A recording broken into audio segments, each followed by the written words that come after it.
നല്ല ടേസ്റ്റായിട്ടുള്ള കോളിഫ്ലവർ മസാല ഉണ്ടാക്കിയാലോ?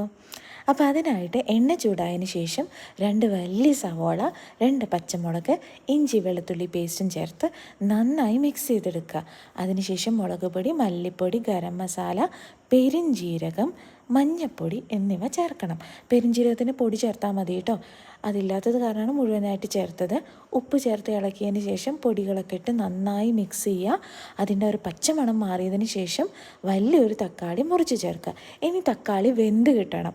അപ്പോൾ നല്ലോണം അടച്ച് വെച്ച് വേവിച്ച് തക്കാളി വെന്തുടയുന്ന പരുവം ആവുന്നത് വരെ അടച്ചു വെച്ച് വേവിക്കണം. അതിനുശേഷം കോളിഫ്ലവർ ഉപ്പും മഞ്ഞൾപ്പൊടിയും ചേർത്ത് വേവിച്ചത് ചേർക്കുക കേട്ടോ. വെന്ത കോളിഫ്ലവർ ചേർക്കായിരിക്കും നല്ലത്, അല്ലെങ്കിൽ ഒരുപാട് സമയമെടുക്കും. അതിന് ശേഷം ഒരു 1/4 ഗ്ലാസ് വെള്ളം ചേർത്ത് നന്നായി വരട്ടി മിക്സ് ചെയ്ത് മസാലയൊക്കെ കോളിഫ്ലവറിൽ പിടിക്കുന്ന വരെ ആക്കുക. അവസാനം മല്ലിയുടെ ഇല തൂവിയെടുക്കുക.